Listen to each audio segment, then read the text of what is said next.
দেখা করার ইচ্ছা, কথা বলার ইচ্ছা তো সবারই থাকে। শুধু যে দলীয় নেতাকর্মী তা না, সর্বস্তরের মানুষ কিন্তু তাকে একবার দেখার জন্য তাকে বরণ করে নিতে এসেছে। তারেক রহমান যে 8টা পরিকল্পনা দিয়েছে সেটা কিন্তু একটা সুদূর প্রসারী পরিকল্পনা, এবং এই সুদূর প্রসারী পরিকল্পনাকে বাস্তবায়িত করতে পারে আমরা যেরকম বাংলাদেশের স্বপ্ন দেখি সেরকম বাংলাদেশ আমরা পাবো ইনশাল্লাহ, আশা রাখি। কেমন আছেন? আলহামদুলিল্লাহ ভালো, নেতা আসছে, আমরা আরো বেশি ভালো আছি। রাজশাহীতে দীর্ঘ 22 বছর পর তারেক রহমানের কিন্তু প্রত্যাবর্তন ঘটছে এবং রাজশাহীবাসী উৎসব মুখর পরিবেশে কিন্তু তাকে বরণ করে নিতে প্রস্তুত। আমরা সকলে প্রস্তুত তাকে বরণ করে নিতে, এবং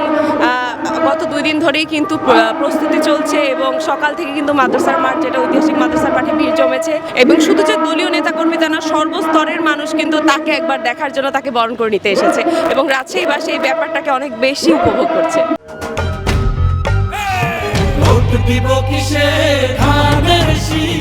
দেখা করার ইচ্ছা, কথা বলার ইচ্ছা তো সবারই থাকে, এবং তার সাথে যেহেতু রাজনীতি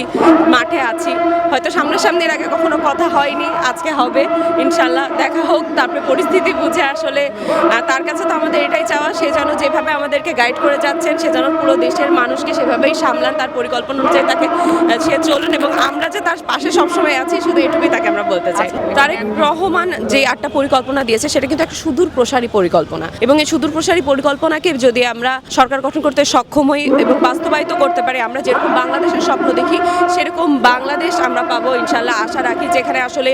কর্মসংস্থানের সুযোগ, শিক্ষা, ফ্যামিলি কার্ড, কৃষক কার্ড নিয়ে যে সকল পরিকল্পনা আছে, আমরা মনে করি আমাদের দেশের প্রতিটি স্তরের নাগরিকের জন্য ভেবে সেইগুলো করা, এবং সেই সুদূর প্রসারী চিন্তাভাবনার ফলাফল আমরা ইনশাল্লাহ সামনে পাবো, এবং তার দিক নির্দেশনা অনুযায়ী আমরা যদি সকলে কাজ করে যাই, আমরা সকল নেতাকর্মী এবং বাংলাদেশের সকল স্তরের মানুষ যদি আমরা আমাদের নিজের জন্য কাজ করে যাই, আমরা ইনশাল্লাহ সেই পরিকল্পনাগুলো বাস্তবায়ন করতে পারবো। দেখুন, বাংলাদেশে একটা বড় অংশ কিন্তু গৃহিণী নারীরা, এবং তারা কিন্তু সন্তান সন্ততি লালন পালন সহ সকলকে নিয়ে যেভাবে তাদের নিত্য দিনের কাজ চালিয়ে যাচ্ছে, সেটা কিন্তু যদি ফ্যামিলি কার্ডের একটা তারা পায়, তারা নিজেদেরকে স্বাবলম্বী সেই জায়গা থেকেও কিন্তু করে উঠতে পারবে, এবং সেখান থেকে যেহেতু প্রায় 2000 থেকে 2500 টাকা মতো একটা আর্থিক সুবিধা অথবা খাদ্যদ্রব্য পাবে, সেখানে সেই নারীরা সেটা নিয়ে ছোট ছোট সঞ্চয় করে কিন্তু কাজও করতে পারবে, এবং আমরা আশা রাখি সেভাবে একটা নারীর থেকে স্বাবলম্বী শুরু করে একটা পরিবারও স্বাবলম্বী।